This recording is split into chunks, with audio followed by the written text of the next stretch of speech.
तो पार्ट 15 की शुरुआत में हम निंगशु को देखते हैं, जिसे मुफान के बारे में एक बुरा सपना आता है, जिससे वो उठ जाती है और अपने फादर से मुफान के बारे में पूछती है, जिस पर एल्डर मू निंगशु को बताते हैं कि मुफान जिंगलोंग सिटी में मारा गया है। यह सुनकर निंगशु को काफ़ी बुरा लगता है। जिसके बाद हम जिनजया को देखते हैं, जो मुफान के काफ़ी दिनों से घर न आने पर काफ़ी परेशान होती है और मुफान के दोस्त भी उसे कुछ नहीं बता रहे होते, क्योंकि जनरल ने उन्हें मना कर रखा था। लेकिन जिनजया को पूरा यकीन होता है कि मुफान उससे मिलने वापस जरूर आएगा, क्योंकि उसने आज तक अपना कोई भी वादा नहीं तोड़ा था। जिसके बाद हम निंगशु को देखते हैं, जिसके फादर उसे अगले 1 साल तक आइस बुक का इस्तेमाल करने से मना करते हैं, क्योंकि इससे उसकी जान को खतरा हो सकता था। और निंगशु ये सोच रही होती है कि मुफान ने उसकी जान बचाने के लिए खुद को सेक्रीफाइस कर दिया, लेकिन अभी भी उसे उम्मीद होती है कि मुफान जिंदा होगा। इसी दौरान हम मिलिट्री के बेस का सीन देखते हैं, जहां पर एक स्काउट उन्हें खबर देता है कि जिनलोंग सिटी के लेक के पास बहुत सारे मॉन्स्टर की लाशें पड़ी हुई है, जिन्हें लाइटनिंग और फायर मैजिक से मारा गया है, और उन मॉन्स्टर की सोल्स भी गायब है। यह सुनकर मिलिट्री के हेड को लगता है कि शायद से ये किसी कमांडर क्लास मॉन्स्टर का काम होगा, और वो उस एरिया को इन्वेस्टिगेट करने का सोचते हैं। इसी दौरान हम मुफान के दोस्त सी हाउ को देखते हैं, जो जनरल से उन डेड मॉन्स्टर के एरिया को इन्वेस्टिगेट करने की परमिशन मांगने आया होता है, क्योंकि उसे लगता है कि यह जरूर मुफान ने किया होगा। लेकिन जनरल उसे मना कर देते हैं, क्योंकि वो एरिया बहुत खतरनाक होता है। जिस पर सी हाउ कहता है कि वो अपने दोस्त को ऐसी मुसीबत की घड़ी में अकेला नहीं छोड़ सकता है, और वो वहाँ से चला जाता है। और जनरल को भी यकीन होता है कि मुफान अभी भी जिंदा है, लेकिन उन्हें लग रहा होता है कि मुफान अब तक अपनी इंसानियत खो बैठा होगा। तभी वहाँ पर एक सोल्जर आता है, जो जनरल को बताता है कि सी हाउ मिलिट्री को छोड़कर चला गया है। जिसके बाद हम सी हाउ को देखते हैं, जो एक सिटी में एक आदमी से सोल एसेंस खरीदने गया होता है और उसे काफ़ी पैसे देने की बात कहता है। जिस पर वो आदमी सी हाउ को उसकी शॉप पर ले जाता है और सोल एसेंस देता है। लेकिन सी हाउ देखता है कि वो लोग उसे नकली सोल एसेंस दे रहे हैं, जिस पर वो उनसे अपने पैसे वापस मांगता है। जिस पर वो लोग कई सारे मिड टायर मेजर्स को सी हाउ को मारने के लिए बुलाते हैं, जिन्हें देखकर सी हाउ कहता है कि इन नौसिखियों को हराना उसके लिए कोई बड़ी बात नहीं है, और उसने इससे पहले कई वॉरियर्स क्लास मॉन्स्टर को हराया है। लेकिन उन लोगों को सी हाउ की बातों पर बिल्कुल यकीन नहीं होता। जिसके बाद सी हाउ अपने एक ही अटैक से उन सभी मिड टायर मेजर्स को हरा देता है और उनकी शॉप को डिस्ट्रॉय कर देता है। और हम देख पाते हैं कि सी हाउ पहले के मुकाबले बहुत पावरफुल हो गया है। जिसके बाद सी हाउ उन लोगों से स्पिरिट एसेंस के बारे में पूछता है। इसी दौरान हम कुछ लोगों को देखते हैं, जो उसी इलाके की तरफ बढ़ रहे होते हैं, जहाँ पर बहुत सारे मॉन्स्टर की लाशें मिली थी, ताकि वो अर्थ सीड को हासिल कर सके। जिसके बाद वो लोग उस लेक के पास जाते हैं, जहाँ पर एक लेडी गौर करती है कि वो उस लेक के पानी से इन्फेक्टेड हो गई है और कमज़ोर हो रही है। जिसके बाद उसे बहुत सारे लिजर्ड मॉन्स्टर घेर लेते हैं और वो उस पॉइजन की वजह से बेहोश हो जाती है। जिसके बाद मॉन्स्टर उसे मारने वाले होते हैं, लेकिन तभी वहाँ पर एक पर्पल लाइट चमकती है। जिसके बाद उस लेडी को एक गुफा में होश आता है, जहाँ पर वो एक अनजान आदमी को देखती है, जो मुफान होता है।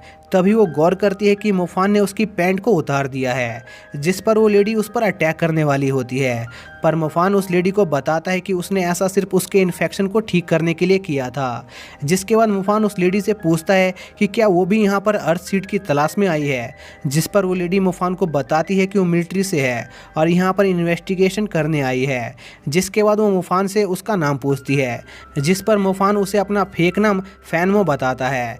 तभी उस लेडी को याद आता है कि उसकी तरह बाकी हंटर भी उन मॉन्स्टर के ट्रैप में फंस सकते हैं। जिस पर वो मुफान से मदद मांगती है, लेकिन मुफान उसे मना करने की कोशिश करता है, पर उस लेडी के जिद करने पर मुफान को मानना पड़ता है। और वो उस लेडी को बताता है कि उसने पहले बहुत सारे हंटर्स को उस वैली के कमांडर क्लास मॉन्स्टर के बारे में वार्न किया था, पर किसी ने उसकी बात नहीं सुनी। और वो लेडी कमांडर क्लास मॉन्स्टर के बारे में सुनकर थोड़ा शॉक होती है। जिस पर मुफान उसे बताता है कि वो मॉन्स्टर काफ़ी घायल है और वो उस मॉन्स्टर को काफ़ी लंबे समय से मारने की कोशिश कर रहा है। जिस पर वो लेडी मुफान को उसकी टीम ज्वाइन करने को कहती है, ताकि वो साथ मिलकर उस मॉन्स्टर को मार सके। जिस पर मुफान उसके सामने एक शर्त रखता है कि वो उस मॉन्स्टर का सोल एसेंस वो खुद रखेगा। जिस पर वो लेडी मान जाती है। जिसके बाद हम कुछ हंटर को देखते हैं, जिनके डिवाइसेस उस एरिया में ढंग से काम नहीं कर रहे होते। तभी वो देखते हैं कि वो एक बड़े मॉन्स्टर की पीठ पर होते हैं और वो मॉन्स्टर उनकी वजह से जाग जाता है और एसिडिक लेक के पानी से उन्हें मार देता है। यह सब सी हाउ दूर से छिपकर देख रहा होता है। तभी काफ़ी सारे लिजर्ड मॉन्स्टर उसे घेर लेते हैं और वो उनसे बचकर भागने लगता है।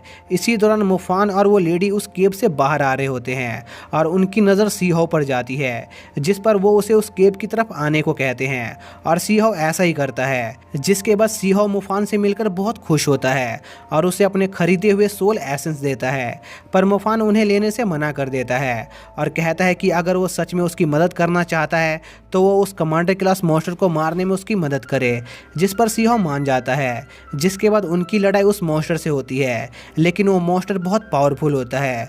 पर मुफान एक और पावरफुल मॉन्स्टर को जानता था जो उस एरिया से थोड़ी दूरी पर होता है और वो एक सेंटीपीड होता है और मुफान का प्लान होता है कि वो उन दोनों मॉन्स्टर की फाइट करवाकर उन्हें कमज़ोर कर देगा और एक साथ मार देगा और वो उस मॉन्स्टर को फंसाने का काम सी हाउ को देता है। जिसके बाद सी हाउ उस मॉन्स्टर को फंसाने के लिए लेक के पास जाता है और मुफान ने सी हाउ को उस पॉइजनस वाटर से प्रोटेक्शन के लिए उसे एक फ्रूट दिया होता है, जिसे सी हाउ खा लेता है और उस मॉन्स्टर को बुलाता है। तभी उस लेक में से एक बड़ा सेंटीपीड निकलता है, जिसके बाद सी हाउ वहाँ से भागने लगता है, जिस पर मुफान सी हाउ से थोड़ा धीरे भागने को कहता है ताकि वो मॉन्स्टर उनके जाल में फंस सके। तभी सी हाउ गौर करता है कि वो मॉन्स्टर थोड़ा स्लो हो गया है क्योंकि मुफान ने उसकी कुछ टांगों को इंजर्ट कर दिया था, जिस पर सी हाउ को लगता है कि शायद वो मॉन्स्टर उसका पीछा छोड़ देगा। तभी मुफान सी हाउ को बताता है कि जो फ्रूट उसने उसको दिया था वो उस मॉन्स्टर का अंडा था, इसलिए वो सी हाउ का पीछा नहीं छोड़ेगा। जिसके बाद सी हाउ उस सेंटीपीड मॉन्स्टर को दूसरे मॉन्स्टर के पास ले जाता है, जहां पर उन दोनों की फाइट होने लगती है। इसी दौरान वो लेडी उस लेक के नीचे की जमीन को तोड़ने की कोशिश करती है, लेकिन वो जमीन काफ़ी हार्ड होता है। तभी उस लेडी को लगता है कि वो अर्थ सीड वहीं पर कहीं मौजूद है। इसी दौरान वो मॉन्स्टर्स आपस में लड़ना बंद करके मुफान की तरफ बढ़ने लगते हैं, जिस पर मुफान अपने डीमन फॉर्म में ट्रांसफॉर्म हो जाता है और उस जमीन पर अटैक करके उसे तोड़ देता है, जिससे उस लेक में एक बवंडर बन जाता है और वो दोनों मॉन्स्टर उसमें खिंच जाते हैं। जिसके बाद मुफान और सी हाउ उस लेडी से मिलने जाते हैं और वो लेडी उन्हें उस जगह पर अर्थ सीड के होने के बारे में बताती है, जिस पर मुफान सी हाउ से उस सीड की पावर को अब्सॉर्ब करने को कहता है क्योंकि सिर्फ वही उनमें से अर्थ एलिमेंट का यूज कर सकता था। जिसके बाद वो सब उन दोनों मॉन्स्टर के बीच की फाइट को देखने लग जाते हैं, जहां पर आखिर में सेंटीपीड जीत जाता है। जिसके बाद मुफान उस हारे हुए मॉन्स्टर की सोल एसेंस को अब्सॉर्ब कर लेता है। तभी वो सेंटीपीड मुफान पर अटैक करने आता है, जिस पर वो लेडी अपने एक्सपर्ट टायर मैजिक से उस मॉन्स्टर को वहां से भगा देती है और मुफान अपनी डील के मुताबिक उस मॉन्स्टर की बॉडी को अपने पास रख लेता है। जिसके बाद मुफान अपने माइंड के अंदर जाता है, जहां पर वो उस कमांडर क्लास मॉन्स्टर की सोल को यूज करके डीमन एलिमेंट से छुटकारा पाने की कोशिश करता है, जिसमें उसकी जान भी जा सकती थी, लेकिन उसके पास कोई और चारा नहीं था। जिसके बाद वो उस प्रोसेस को शुरू करता है। तभी हम सी हाउ को देखते हैं, जो जनरल से मिलने गया होता है और उन्हें बताता है कि मुफान अब पूरी तरह से ठीक हो गया है। और मुफान को वहां देखकर जनरल बहुत खुश होता है और उसे बताता है कि ब्लड रैलिक सिर्फ एक ट्रिगर है जो इंसानों के अंदर छिपी हुई उनकी रियल पावर को जगाता है और उसकी रियल पावर अभी भी उसके अंदर ही है। जिसके बाद जनरल सी हाउ को उनके मिलिट्री के रूल तोड़ने के लिए उसका ट्रांसफ़र सॉन्ग सिटी में कर देते हैं, जिस पर मुफान सी हाउ से माफ़ी मांगता है क्योंकि यह सब उसकी वजह से हुआ था। जिस पर सी हाउ उसे कहता है कि सॉन्ग सिटी काफ़ी सुरक्षित जगह है और वो मुफान को उसकी चिंता करने से मना करता है और वहाँ से चला जाता है। तभी मुफान को महसूस होता है कि डीमन एलिमेंट से छुटकारा पाने की वजह से उसके सारे एलिमेंट्स पहले से एक लेवल नीचे गिर गए हैं और अब उसे दोबारा से अपने लेवल को बढ़ाना होगा। और इसी के साथ ये पार्ट यहीं पर एंड हो जाता है।